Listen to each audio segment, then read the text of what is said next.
Bueno, buenas tardes. Estamos en esta que para ustedes es la tercer parada del día. Acá el objetivo es ver un poquito de algunas tecnologías con el gran tema de intensificar la ganadería sobre campo natural. Yo soy Rafael Reino, mejoramiento de plantas forrajeras en el programa de pasturas.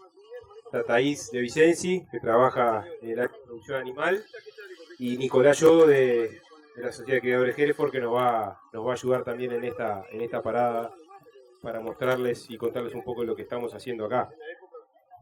Hoy en la mañana se habló un poquito de toda la trayectoria. Voy a ir muy breve sobre esto para no aburrirlos, lo vieron esta mañana. Me gustaría reforzar algunas ideas y sobre todo el tema del trabajo de largo plazo, que es un poco lo que nos junta acá para celebrar estos 50 años de Glencoe, de los cuales han pasado un montón de compañeros que iniciaron trabajos que nosotros los continuamos y que quizás en el futuro los continúen otros. Uno de esos es el trabajo de mejoramiento genético de forrajeras, que como les contaba Daniel Real, comenzó en el año 97, ya venía de discusiones previas, pero en el año 97 se decidió iniciar este proceso, evaluando a nivel mundial que otras partes del mundo tenían un poco las condiciones de suelo y de clima que comparten con el basalto, y de esos lugares se optó por traer un montón de leguminosas inicialmente que pudieran estar potencialmente adaptadas a nuestras condiciones. Y de ese trabajo en el 97, ayudado por un grupo de productores de distintas partes del país, que se le llamó el Grupo de Mejoramiento Participativo, donde ellos evaluaban cada especie que se les mostraba. De hecho estaba todo codificado, no sabían ni cómo era el nombre de las especies, todo tenía números, todo tenía códigos. Ellos iban diciendo y dándole su nota a cada una, y de esas 300 especies se fue reduciendo a 40 y pico, que eran las que mejor se adaptaban a nuestras condiciones. Después se redujo a 10, y en la medida que se iba reduciendo, de esas especies que se seleccionaba, se traía genética para realmente armar un programa de mejoramiento genético. Y sí, se ampliaba la base genética y se empezaba a seleccionar, a hacer cruzamientos, demás. Y ese trabajo se evaluaron durante el 98, 99, 2000, un montón de siembras en distintos ambientes, y fuimos evolucionando, fuimos incluyendo gramíneas nativas en algún caso, con otros proyectos. Luego fuimos ampliando el proyecto con un carácter más nacional. En esta evolución nos fuimos incorporando varios de nosotros. Hoy los que estamos acá presentes trabajando son Javier Docanto y yo, con otros colegas que nos ayudan en otras regionales. Y bueno, el programa fue un poquito migrando, ampliándose y liberando algunos productos, algunos con más, otros con menos éxito, pero como se mencionó hoy en la mañana, el investigar es parte de eso, parte de errar, parte de acertar, aprender de lo que se erra y mejorarlo para no repetir el error. Pero en esto hay mucho de las expectativas que se van generando sobre una especie, sobre el producto final que se logra, que es el cultivar, que es lo que les llega a ustedes, y eso cuando alcanza masividad y se empieza a probar a una escala mayor, empiezan a surgir un montón de virtudes y quizás un montón de otras cuestiones que hay que mejorar. Pero todo este proceso fue, como les decía, fue evolucionando y fuimos logrando productos concretos que son cultivares, el Ornithopus iñamoyo, el trabajo entre el blanco Aquiles, que fue Glencoe de parte importante, el Paspalum CP, el Iña basalto, que es lo que vamos a ver hoy acá en el 2018, Bromus, y también un montón de otros trabajos que fuimos parte del proceso de mejoramiento, de Festuca, de Achicoria, de una alfalfa que se viene el año que viene, y trabajos que están siguiendo encaminando en Festuca, en Raigras, en otras especies del género Lotus, Cetaria y otras subtropicales, que es lo que estamos hoy en día más trabajando con Javier Docanto, como les decía. Y hoy vamos a ver un mejoramiento de Lotus Iña basalto, que es un poco para aterrizar todo este proceso en algo concreto, en una tecnología que ha logrado cierto grado de conocimiento y se está masificando el uso, por suerte. Estamos en un mejoramiento que son 50 hectáreas, que ya tiene más de 12 años, El Lotus Ignia basalto, para aquellos que no lo conocen, es una especie anual, invernal.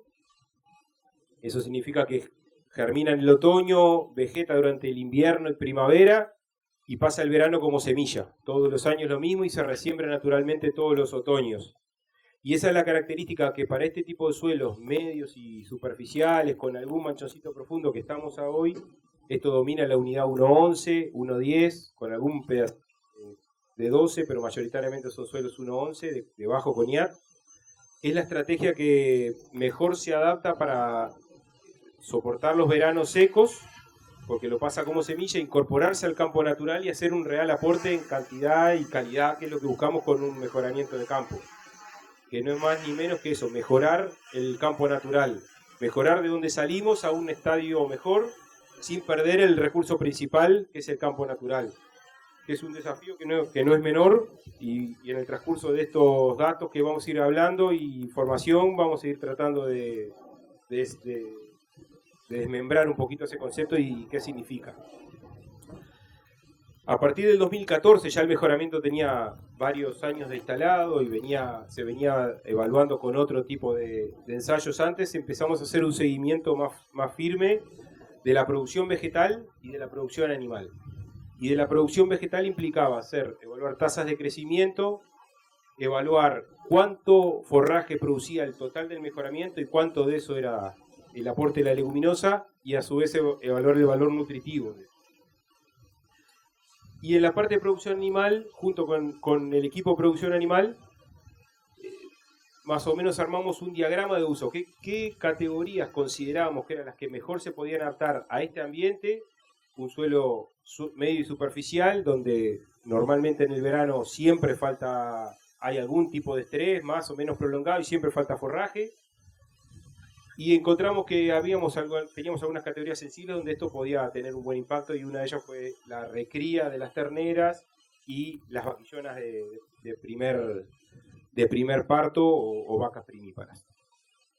Y así fue que empezamos a armar este diagrama y el manejo general que se hace acá, que como les decía, en mayo empezamos los pastoreos, después de 2 meses más o menos de tener mejoramiento cerrado, donde en esos 2 meses lo que básicamente ocurre es que se implanta la leguminosa, porque empieza a germinar a fines de febrero o marzo, le damos el tiempo necesario para que esas plantas se desarrollen, y lo segundo, que diferimos forraje del otoño hacia el invierno, un forraje de buena calidad, porque hay mucha presencia de leguminosa, hay gramíneas invernales que empiezan a permitírsele acumular un poquito de forraje, y con eso entramos en el invierno.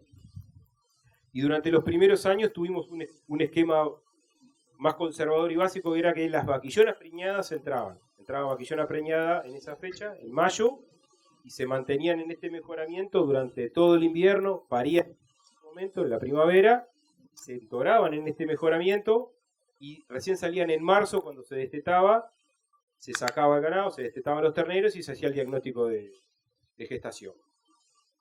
Y eso no fue muy bien. Y Thaís les va a mostrar el por qué no fue muy bien, pero nos dimos cuenta que estábamos un poco excedidos. Y hace 3 años le dimos una vueltita de rosca, y fue demasiado. Usamos durante el invierno para las terneras, requerimos las terneras en su primer invierno, y recién metamos las vaquillonas preñadas a fin del invierno. O sea, no tanto tiempo antes, sino unos 20 días o un mes antes de la aparición. Y esa historia se las va a contar Thaís, que es muy interesante. Pero en el transcurso nosotros, como le decíamos, íbamos viendo la producción de forraje. Para los que están un poco más atrás, esto nos quedó medio chico y disculpen, pero lo tienen todo en sus repartidos. Los mismos cuadros que están acá los van a ver en el repartido, creo que es desde la página 7 a la página 10. Fuimos evaluando la producción de forraje, como les decía, las tasas de crecimiento. Y en general esta es la curva promedio para los del 2014 al 2022 cerrado, o sea, al fin de este verano que inició el 2023.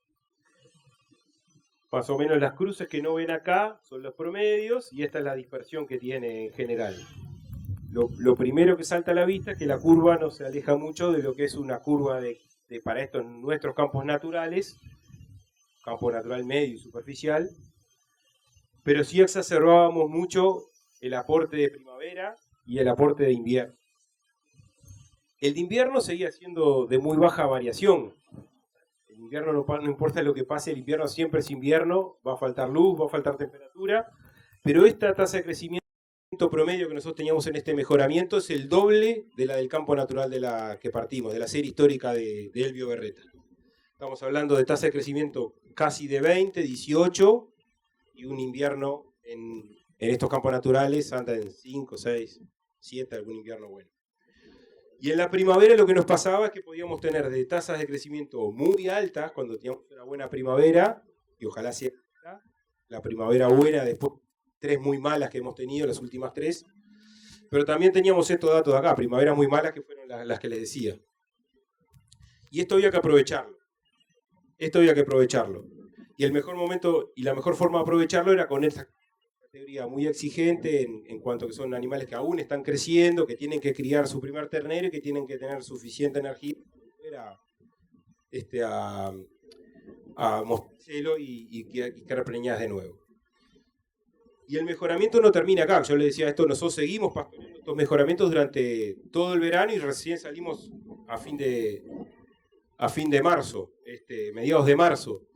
Y lo que nos pasó los veranos en general es que teníamos un aporte enorme de nitrógeno, toda esta leguminosa muere, aporta su nitrógeno, y a la medida que teníamos buena humedad, estos campos realmente tenían tasas de crecimiento muy altas y sostenidas para el verano.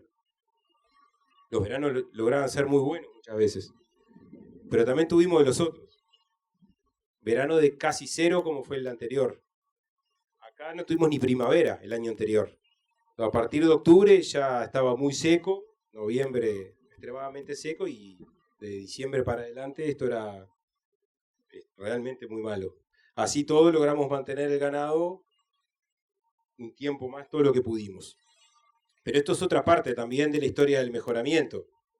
Y a la salida de estos mejoramientos, sobre todo en estos veranos, lo que hay es un avance importantísimo de la leguminosa. La leguminosa se vuelve muy dominante, empieza a ser quizás un problema para el campo natural por la competencia excesiva que le hace, los campos salen de nada, y eso es uno de los elementos que yo le decía, bueno, ¿cómo controlar esas buenas mezclas o lo que queremos lograr? Bueno, esos son parte de los desafíos que nos implica tener ganadería sobre este tipo de suelo, que podemos tener veranos muy, muy secos, con un campo natural que crece desde 0 en el otoño y con una leguminosa siendo muy competitiva.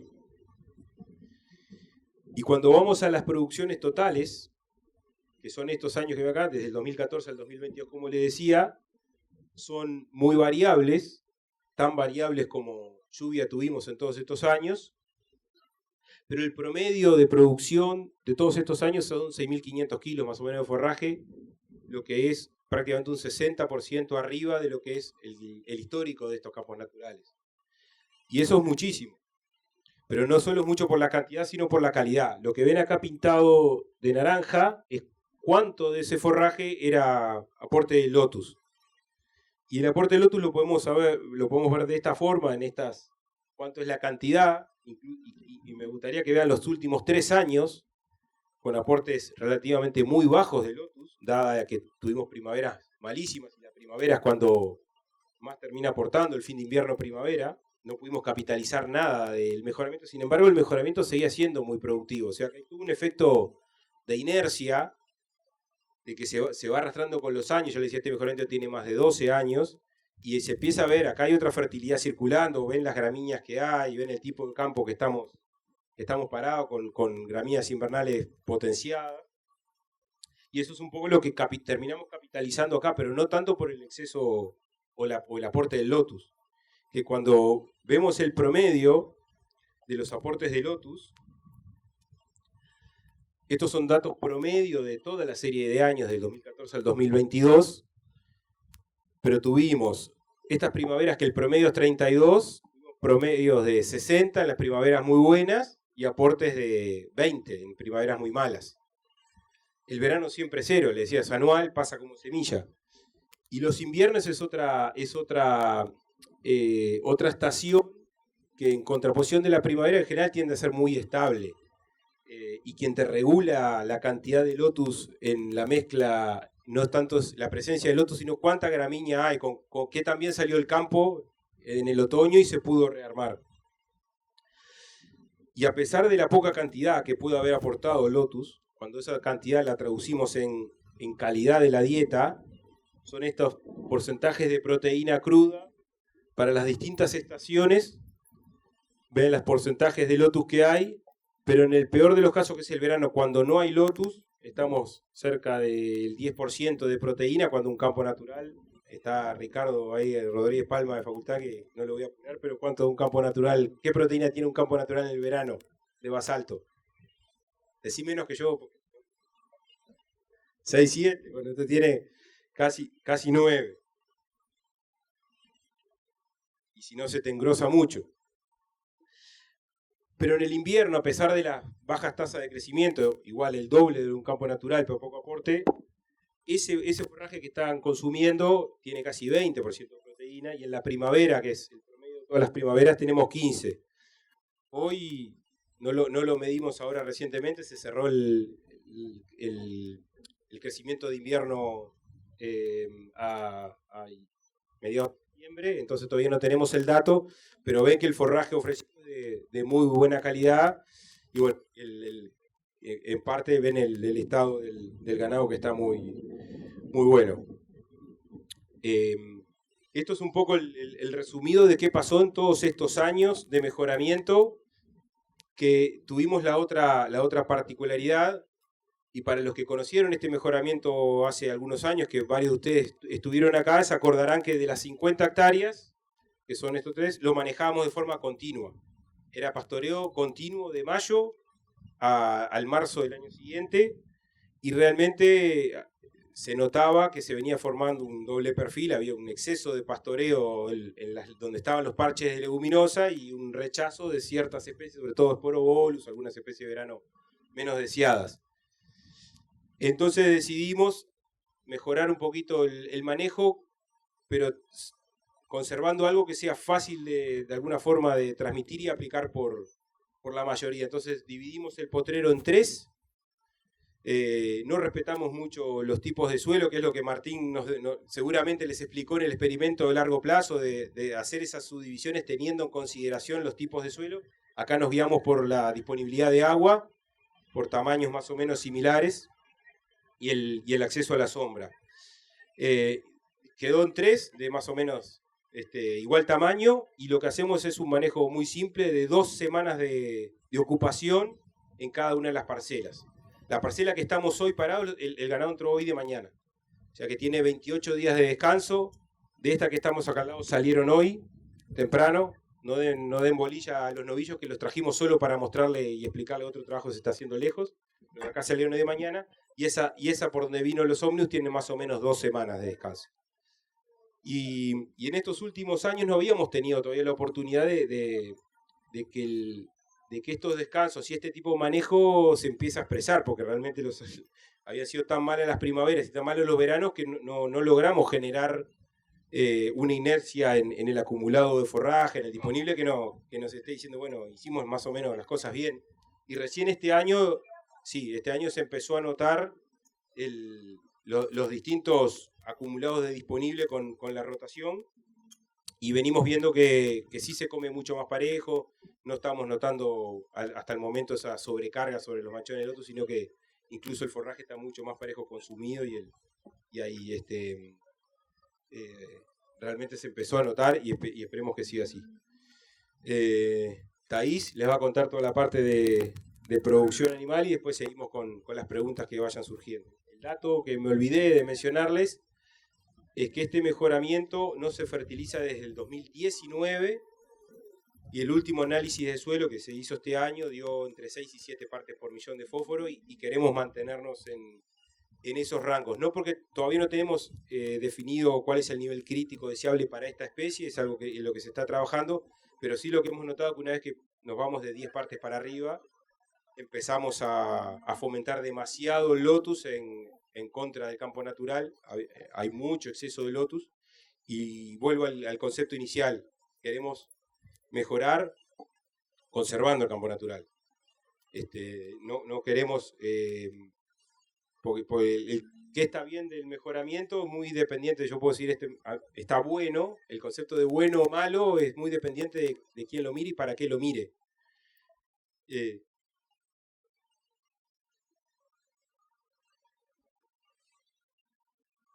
En caso de que el lotus domine sin abonarlo. En caso de que domine sin fertilizarlo, que también ha pasado por estos efectos años que mencionábamos, ahí tenemos las otras dos reguladores. De los tres, uno es la fertilización fogatada. El otro es los no cierres, nunca debería ser una norma, no cerrarlo en primavera para que semille porque no es necesario, porque esta especie tiene la capacidad de semillar bien al suelo, aunque la pastoreemos bien intensamente, la planta toma un porte muy postrado y semilla contra el piso, entonces el pastorearlo, el no permitirle que genere acumulados fuertes, lo va a favorecer al campo natural porque le va a llegar más luz y porque no lo va a sombrear el lotus. Y el otro regulador es el pastoreo ovino.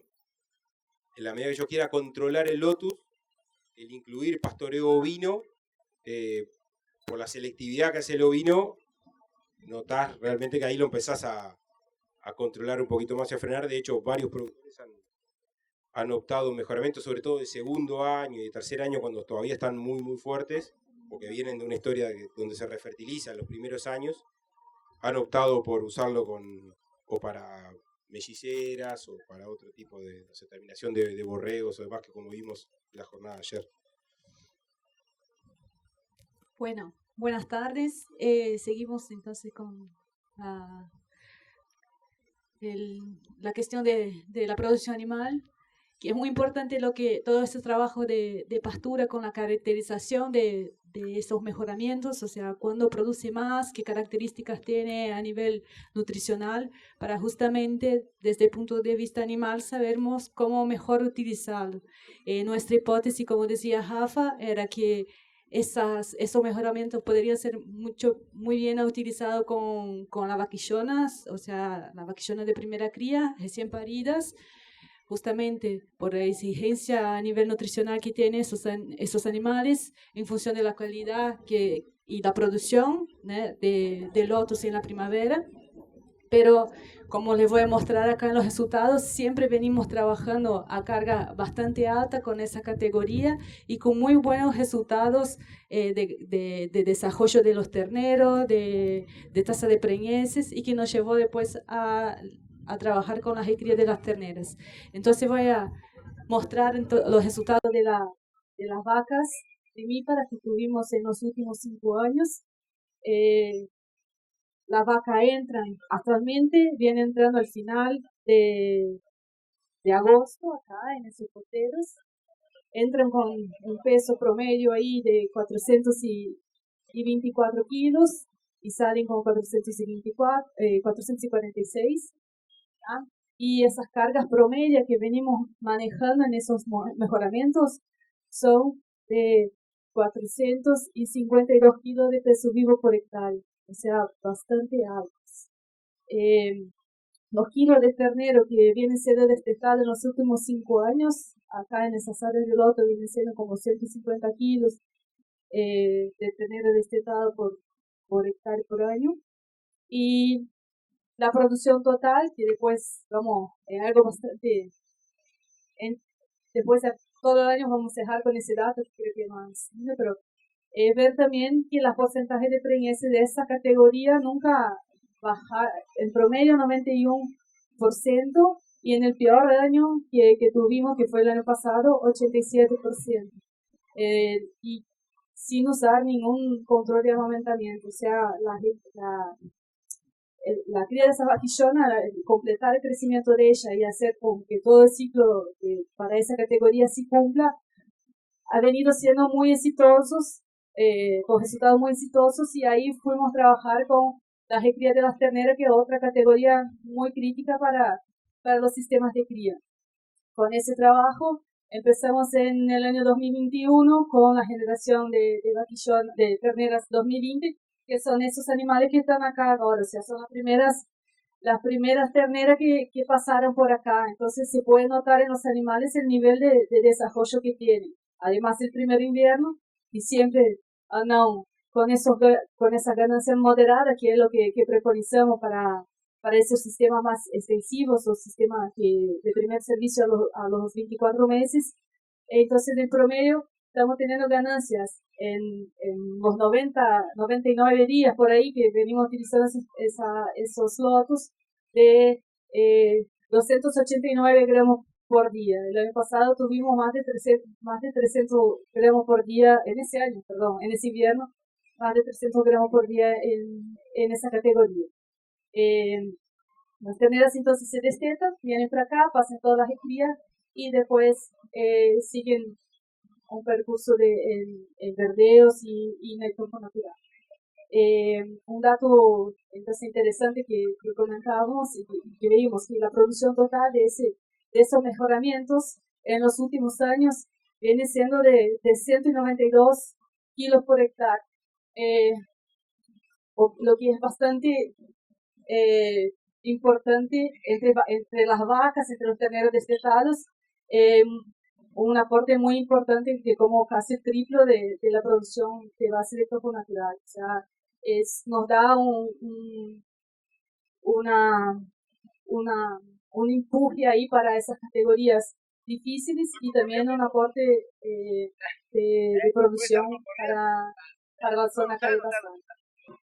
Bueno, entonces esa es una de las herramientas tecnológicas que proponemos para el basalto, o sea, con base a la mejora genética vegetal, campo natural mejorado, con el Lotus Inia angustísimos. Y la segunda herramienta que proponemos, que está un poco más allá, es la herramienta de la genética animal, o sea, una genética para mejorar la eficiencia de conversión del ganado. Les cuento un poco de la que Inia, Gustavo ha comentado con ustedes ahí por la parte de la mañana. Inia y la Sociedad de Criadores Hereford tienen una vinculación de hace muchos años, más de 20 años, y cuando se ha escrito el Rodeo Hereford en la Sociedad de Criadores, y desde todo ese tiempo se ha contribuido en la investigación, toda la parte de, bueno, los últimos años que fue el servicio de los 15 meses, los free feeding, todas esas tecnologías, y actualmente la apuesta que tenemos es la mejora de la genética por eficiencia de conversión. Para nosotros, todos buscamos ser eficientes en algo. Cuando buscamos comprar un auto o una heladera, cualquier cosa, queremos algo eficiente, o sea, que gaste poco, y apostamos que en la mejora genética animal se puede tener esa herramienta a través de la mejora genética. Para nosotros, la eficiencia de conversión, la capacidad de los animales en convertir alimento en producto, y que consideramos un animal eficiente es aquel animal que come menos para producir lo mismo. Eso es la medida que usamos. O sea, los animales que consideramos eficientes producen una misma producción con un consumo inferior. Eso representa una disminución importante de los costos de producción, porque los costos de producción llegan hasta un 60% de los costos de las operativas de los predios, y también puede tener impactos importantes desde el punto de vista ambiental, porque al consumir menos también esos animales pueden estar emitiendo menos gases de efecto invernadero. Y la buena noticia es que esta eficiencia de conversión es una característica que tiene una heredabilidad moderada, entonces es factible de ser mejorada genéticamente, y hoy tenemos para la raza Hereford todo lo que es los CPDs para eficiencia de conversión. Nosotros, con la Sociedad de Criadores Hereford, el proyecto de eficiencia que es liderado por la doctora Edina Navajas, tenemos unas plataformas de fenotipado, o sea, de dónde se caracterizan los animales para esa característica, se mide la eficiencia de conversión y tenemos animales con esos EPDs. Hoy el proyecto ya empezó en 2014 y ese proyecto tuvo una primera parte que fue de caracterización de esos animales, de asociación de esa característica, eficiencia de conversión, con otras características productivas como producción de canal y carne, calidad de carne y y también los primeros resultados de emisión de gases de efecto invernadero. O sea, mejorar animales más eficientes no tienen, no tiene impacto de tener un animal que come menos en la producción total. O sea, animales eficientes también tienen muy buena calidad de carne y carne, y también una reducción de unos 6% de emisiones de gases de efecto invernadero. Un otro componente importante de este proyecto es la parte reproductiva. ¿Por qué? ¿Qué pasa? Tenemos que saber cuál es el impacto de esa mejora genética para todas las características. O sea, puede ser que esté mejorando una cosa y esté empeorando otra. Pero por eso estamos acá en esa estación, para estar como seguro de que el impacto que genera la eficiencia de conversión en las características reproductivas y reproductivas de hembras sea algo que sea beneficioso para los sistemas de producción. ¿Cómo trabajamos acá? El rodeo de Hereford, acá de Glencoe, nosotros tenemos 290 vacas en reproducción, inseminamos todo el año 90 vaquillonas, y se utilizan padres con EPD contrastante para esa característica. O sea, toros que son muy eficientes y toros que son poco eficientes. Y así hacemos los cruzamientos con la ayuda del equipo de genética de INEA, asignamos las vacas con los toros, las inseminaciones, y ahí se hace todo un seguimiento de las características desde crecimiento de la hembra, de nacimiento, crecimiento, y después toda su vida reproductiva. Es un trabajo largo, porque se da cuenta que desde que nace la vaquita hasta que produce su primero, segundo, tercer ternero lleva su tiempo. Entonces es un trabajo que tiene lleva su tiempo, pero eso se viene desarrollando también también con colaboraciones con la Facultad de Agronomía, donde se hacen más trabajos más puntuales de esas características, como las medidas de producción de calor residual, y todo trabajo que son complementarios para estar ahí con esa caracterización del impacto de la selección genética por eficiencia de conversión en las características reproductivas de la hembra.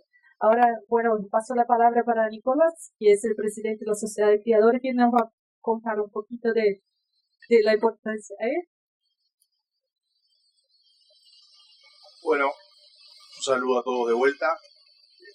Gracias a Glencoe por la invitación, a Glencoe, un gusto estar con ustedes compartiendo este aniversario. Y bueno, lo hacemos porque, como ya han dicho, tenemos una larga vinculación con INEA, con varias unidades experimentales, con varios técnicos, y bueno, nos pareció importante compartir este aniversario, estar con ustedes.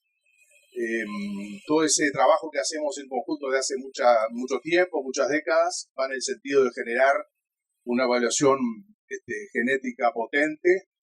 Nosotros estamos muy conformes, estamos muy orgullosos de la evaluación genética panamericana que brinda la Sociedad de Criadores a los usuarios, a los productores. Nos parece que en materia de selección, apoyarse en las herramientas objetivas de selección es fundamental, además de lo que podamos hacer en materia de apreciación visual. Creo que tenemos hoy tecnología, técnicos, herramientas que nos permiten detectar para cada sistema de producción los animales superiores, las mejores opciones que el mercado brinda para lograr los mejores resultados productivos. Esa evaluación que brindamos año a año refiere a una cantidad de características que la mayoría de ellas son relevadas, levantadas a nivel de campo por parte de nuestros criadores, de quienes participan en la evaluación. Y bueno, junto con INEA, con la unidad de reproductores, con algunas instituciones internacionales y otros países del mundo, generamos esa evaluación genética.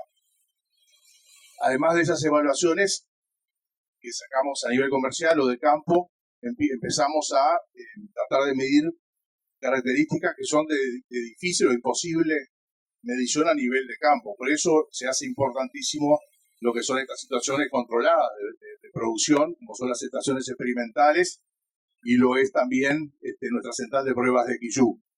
Y ahí es que bueno, también junto con INIA, que empezamos a generar desde hace 10 años el proyecto que hacía mención Thaís, de empezar a medir y generar un EPD para la eficiencia de conversión, bueno, la cual consideramos que también es una característica económica y productiva de relevancia. Y ya de hace 2 o 3 años, en ese mismo proyecto, incorporar lo que es mediciones de emisión de metano.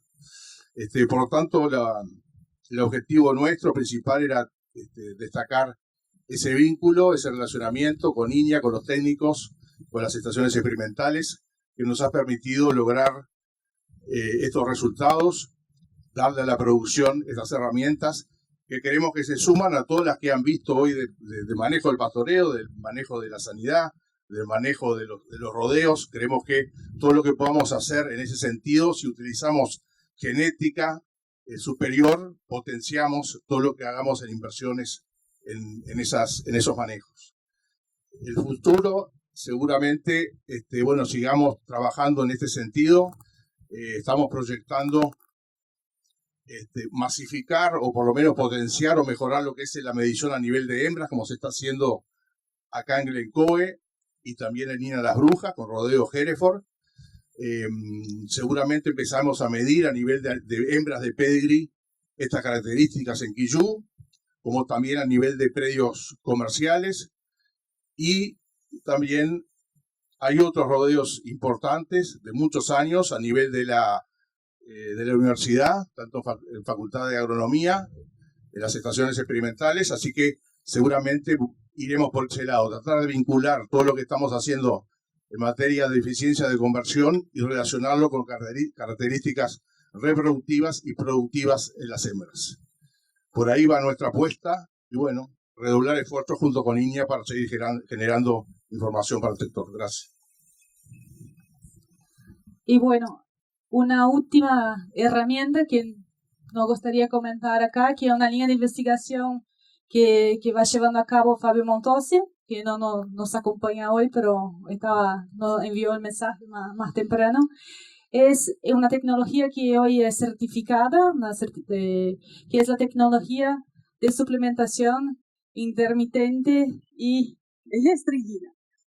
¿Cuál es el objetivo de la suplementación en esa forma? Es justamente, bueno, suplementación, porque con eso estamos aportando una cantidad más de nutrientes a los animales para lograr una determinada meta productiva, infrecuente porque no damos todos los días, o sea, en vez de suplementar los animales diariamente estamos reduciendo el número de frecuencia en esa suplementación, y restringida porque los animales no comen a todo su potencial de consumo.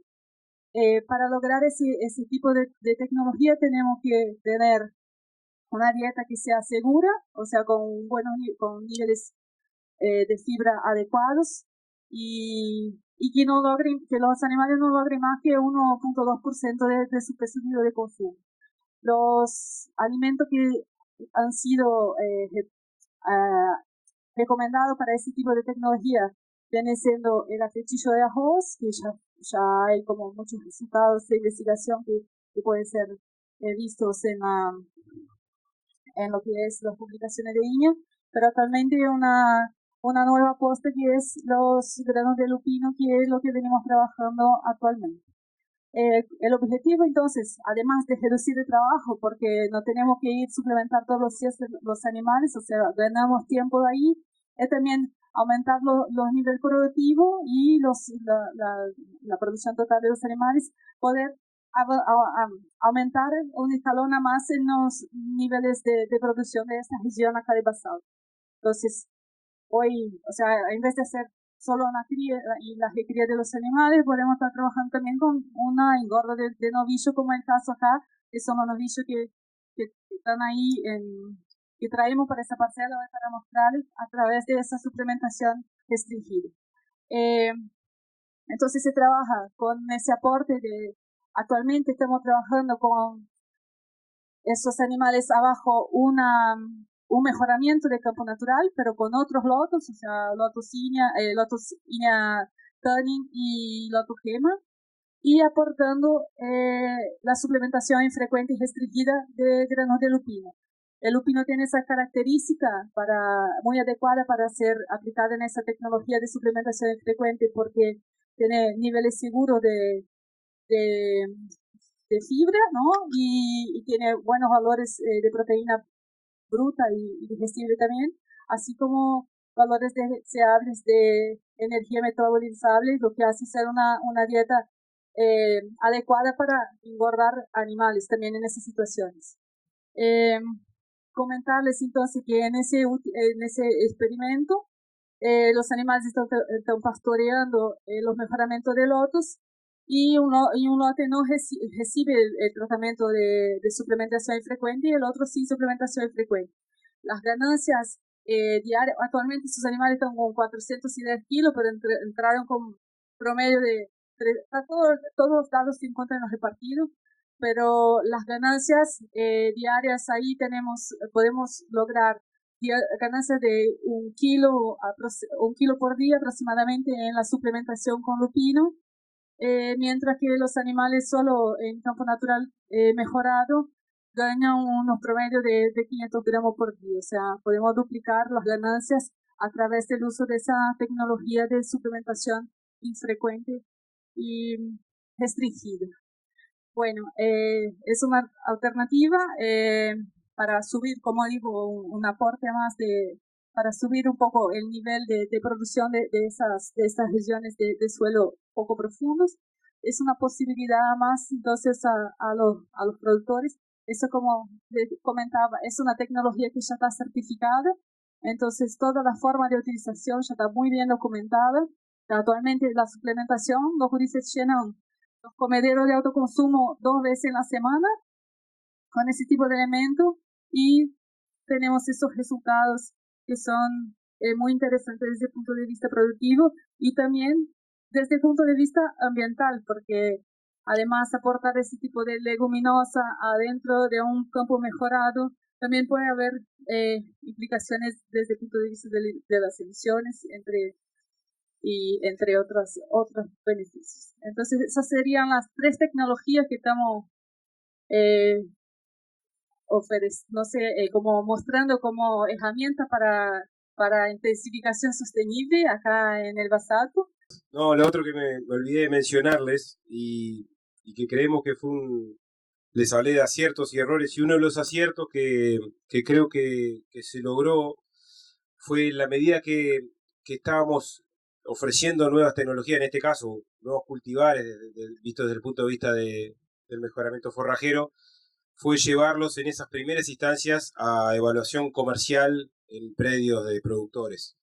Y de esa forma fue que se creó una red que le llamamos Red de Evaluación Participativa, donde casi que integraron 50 productores y nos permitió evaluar un montón de distintos cultivares que íbamos largando al mercado en esas etapas iniciales donde generalmente hay muchas preguntas, muchas cuestiones por resolver, y a nosotros nos facilita la difusión, porque la medida que se está evaluando en un campo un productor, ese productor es el difusor de sus vecinos, y también nos da una enorme potencia para colectar más información que no la podemos generar acá adentro porque tenemos un área limitada donde podemos hacer ciertas cosas, pero como le decía antes, cuando los cultivares, estas herramientas, nuevas variedades salen a la gran cancha, a la escala grande, empiezan a pasar un montón de otras interacciones positivas. Y en esa red, este material lo evaluamos en muchos predios básicamente en el norte, pero también en zonas del este. Acá que estaba Walter Ayala, me hizo acordar también hay evaluaciones en Sierra del Este y en otro suelo. Está Pablo Llobet, que estuvo involucrado en esa evaluación en el este.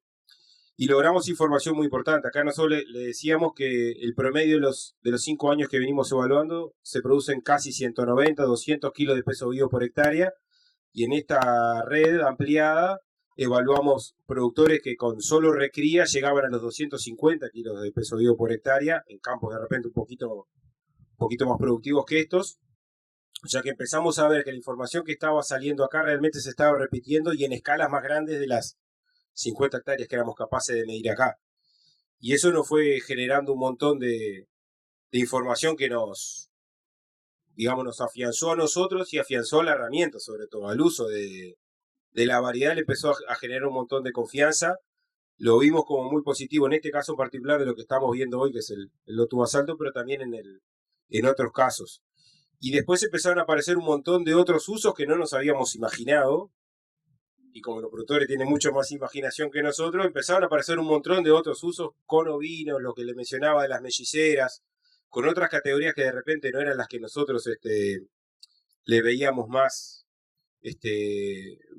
uso, más nicho, y se empezaron a generar otro montón de información que de otra forma, haciéndolo solo en las experimentales, es imposible. Entonces esa red nos potenció un montón, y hay varios acá que fueron parte de esa red y quería mencionarlo. Varios productores que están acá y varias instituciones, porque Facultad también fue parte de eso en San Antonio, que está Ricardo acá, y también en varios técnicos de INEA que se sumaron a eso. ¿Preguntas? Yo los invito a caminar. ¿Alguno de ustedes caminó por ahí? ¿Vio el mejoramiento cómo está? Así no se queda con la esquina que le mostramos. Si no me dicen siempre que le mostramos lo mejor, pero camínenlo libremente. Rafa, no, una pregunta, claro, el mejoramiento, ya tenía la posibilidad de conocerlo, la verdad que es un espectáculo verlo. Y es un espectáculo verlo, es un espectáculo ver los números. Estamos hablando, si yo no hago mal la suma, en un basalto estamos produciendo ya consistente en el entorno de 250 kilos de carne por año. Eso a esta altura del partido ya parece un dato sobre este tipo de suelos con este tipo de manejos. Ahora la pregunta que yo me hago es, ¿qué le recomendarías vos a un productor que, o sea, la brecha entre lo que se produce normalmente hoy en Uruguay y lo que estamos viendo acá para este tipo de suelos es enorme? Entonces, ¿qué mensaje le darías vos a hoy a un productor que quiere empezar a transitar un camino para llegar a estos niveles de producción espectaculares y con todo indica que de una manera muy sustentable? ¿Cuáles serían las 2, 3, 4 recomendaciones para un productor que quiere embarcarse? ¿Por dónde empieza y qué mensaje le dejaría? Gracias por la pregunta. Empiezo por lo de la brecha. Y lo de la brecha, cuando lo llevamos a la red, fue al revés. Los productores producieron más que nosotros. Acá está la gente de FUCREA, hubo varios productores CREA que participaron, que realmente medían el año redondo, pesaban el ganado, que fue parte de los compromisos que le pedíamos cuando íbamos a hacer este trabajo en conjunto, y tuvimos productores que generaban consistentemente en áreas bastante grandes con esta tecnología 250 kilos de peso vivo, varios años. Y bueno, eso no, primero te llama la atención de que hay, o te genera la expectativa de que hay mucho margen todavía para hacer las cosas aún mejor. Las claves, es una especie bastante simple en el manejo. Estoy seguro que muchos de ustedes conocen Lotus Rincón y no le tienen absolutamente ningún temor a hacer un mejoramiento de Lotus Rincón porque lo conocen, saben de qué esperar. Bueno, esta especie va en ese nicho, tiene diferencias con Rincón en cuanto a la capacidad de semillar, en cuanto a la capacidad de colonizar sitios más superficiales, también en el momento que produce, pero en algo que sí se asemeja es en la simplicidad del manejo y en la capacidad de absorber cualquier impacto negativo de cosas que hagamos, que las hemos hecho acá muchas, y es una especie muy muy plástica. Buena preparación del lugar, es elegir el lugar adecuadamente. Nosotros hemos evaluado de suelos arenosos en la Magnolia, que son ácidos, tienen otras complicaciones. Capaz que elegir los más pedregosos no sea el mejor lugar por donde empezar un mejoramiento, pero sé que hay productores que lo han hecho y capaz que no tienen otra opción, es el suelo que tienen. Tener paciencia el primer año porque es muy común que el primer año veo poco plantas, frases que salen, veo poco plantas, todavía no me está aportando mucho, y todo eso se revierte a partir del segundo año, por dos motivos, porque semilla mucho y porque el segundo año también germina mucha de la semilla que sembramos el primer año, pero que era dura, que ese año no germinó, germinó el otro. Entonces todo, y además el segundo año se corrigen un montón de imperfecciones de las siembras. Estamos hablando de esto, son siembras al voleo, lo más tradicional es mezclarla con el fertilizante en una beacon, pero hoy hay drones, hay otras tecnologías que están teniendo un montón de impacto, que hacen las siembras más parejas, mejor, pero que todo eso se corrija al segundo año. Pero la paciencia al principio es un poco fundamental, sobre todo para el técnico asesor que le recomendó entrar en este camino, que lo van a estar llamando por teléfono seguido, porque realmente son mejoramientos que con los años van ganando cada vez más espacio, cada vez más, y lo van colonizando el suelo, si lo fertilizamos van a producir más, y ahí hay que empezar a tener cuidado. Y en la página 10 hay un diagrama que no está en esta foto, pero que está bueno y se los recomiendo que lo miren con cuidado, que es los caminos hacia donde no queremos ir. Y retomo eso que dije en un momento de, si nosotros queremos un mejoramiento que esté 100% de Lotus, es una forma de hacer, de producir, pero capaz que no es lo que queremos, ¿no? De esa forma no vamos a conservar el recurso campo natural ni lo vamos a mejorar. Al corto plazo lo vamos a degradar. Entonces en ese diagrama explica algunas cosas que podemos hacer y cosas que debemos hacer para traerlo para atrás, pero es bastante simple de sembrar, simple de que nos dé un aporte, y realmente funcionan casi todos los suelos. Hay alguna experiencia interesante también, no sé si está Gustavo Wilmeyer por ahí, hasta con rastrojos forestales, que se ha adaptado bien esta especie como pionera para ese tipo de situaciones, cosa que absolutamente desconocíamos y nunca la habíamos probado. Por suerte hay gente que prueba otras cosas también.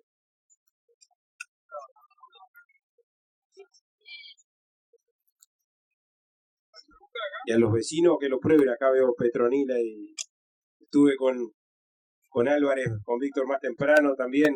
Seguramente al vecino ya lo invadimos acá, Víctor, seguro con el escurrimiento pero es una preciosa herramienta para producir un poco más, sin algo que no nos da mucho trabajo.